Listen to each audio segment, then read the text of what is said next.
आप देख रहे हैं मातृभूमि। मैं हूं आपके साथ शोभना यादव। क्रूज ड्रग्स केस से जुड़ी इस वक्त की दो बड़ी खबरें हम आपको बता दें। शाहरुख खान के बेटे आर्यन खान की जमानत पर बॉम्बे हाईकोर्ट में इस समय सुनवाई चल रही है।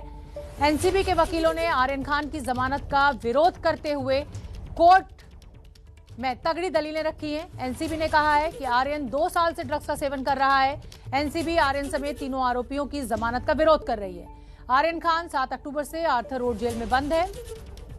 वहीं क्रूज ड्रग्स केस की जांच कर रहे एनसीबी के जोनल डायरेक्टर समीर वानखेड़े को बॉम्बे हाईकोर्ट से बड़ी राहत मिली है। हाईकोर्ट ने महाराष्ट्र सरकार को निर्देश दिया है कि वानखेड़े के खिलाफ कोई कठोर कदम न उठाएं। अगर उनकी गिरफ्तारी की कोई नौबत बनती है तो 3 दिन पहले उन्हें नोटिस दिया जाए। सबसे पहले बात आर्यन खान मामले की करेंगे, जिसकी जमानत का विरोध करते हुए एनसीबी ने कहा है कि वो बड़ी साजिश में शामिल है। इस समय की बड़ी खबर, एनसीबी के वकील लगातार आर्यन खान की जमानत का विरोध कर रहे हैं और उनका यह कहना है कि आर्यन खान एक बड़ी साजिश में शामिल है। आर्यन करीब 2 साल से ड्रग्स का सेवन कर रहा है, उसे जमानत नहीं दी जानी चाहिए।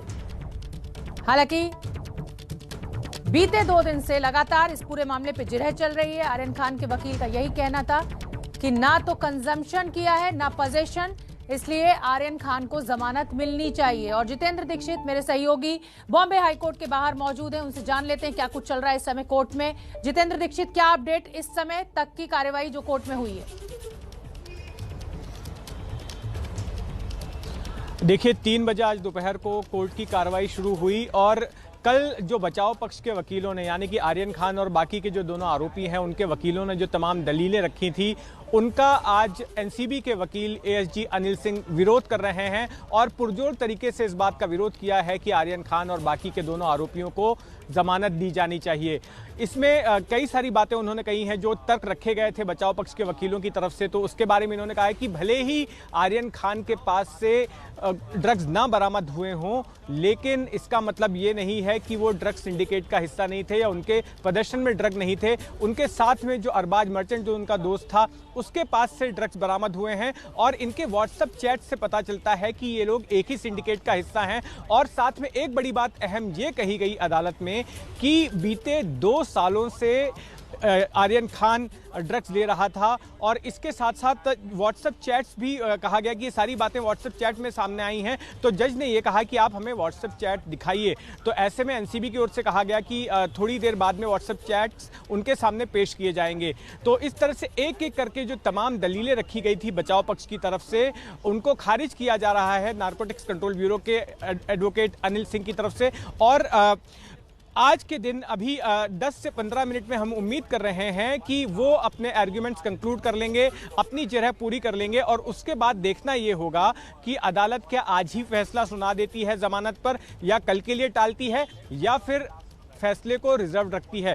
मैं आपको बता दूं कि आज और कल 2 दिन काफी अहम है आर्यन खान की जमानत के लिए। अगर कल तक आर्यन खान के मामले में फैसला नहीं होता और उन्हें जमानत नहीं मिलती है तो ऐसी स्थिति में उन्हें 15 नवंबर तक जेल में रहना पड़ सकता है। उसके बाद जब मामले हाईकोर्ट फिर खुलेगा तब कोई सुनवाई हो सकती है, या फिर अगर रिजेक्ट कर देती है बॉम्बे हाईकोर्ट तो फिर उन्हें सुप्रीम कोर्ट जाना होगा। तो ऐसे में जो हियरिंग चल रही है अगले 1 घंटे जो है हम कह सकते हैं काफी क्रूशल हैं। जितेंद्र, लेकिन जितने अभी तक साइटेशंस पेश किए गए हैं, हाई कोर्ट और सुप्रीम कोर्ट व्हाट्सएप चैट को साक्ष्य नहीं मानता है। ऐसे में क्या एनसीबी के लिए ये बड़ी चुनौती होगी अगर वो कोर्ट के सामने व्हाट्सएप के चैट रखते हैं? क्योंकि जो बड़ा मामला है वो यही है कि पोजेशन और कंजम्पशन, और अगर एनसीबी कहता है कि वो 2 साल से ड्रग्स का सेवन कर रहे थे तो इसके लिए साक्ष्य आपको देने होंगे। सिर्फ व्हाट्सएप चैट के आधार पर तो कोर्ट नहीं, मुझे लगता है कि फैसला कोई देगा।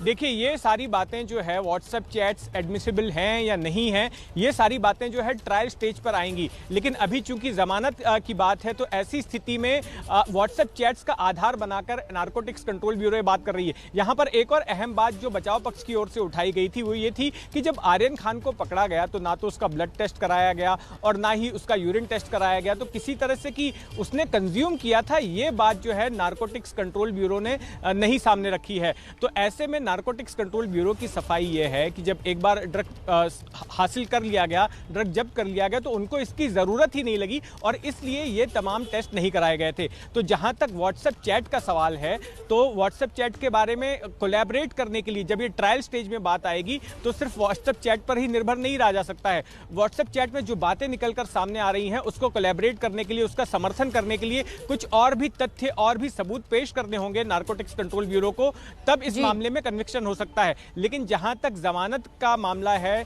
उसके लिए जो है व्हाट्सएप चैट को आधार बनाया जा रहा है जमानत अर्जी को विरोध करने के लिए। जी, जितेंद्र दीक्षित, आप बने रहिए हमारे साथ। तो इस बड़ी खबर पर हमारी नजर बनी हुई है। बॉम्बे हाई कोर्ट में आर्यन खान की जमानत को लेकर सुनवाई चल रही है। जैसे कोई अपडेट होगा हम जितेंद्र का रुख करेंगे।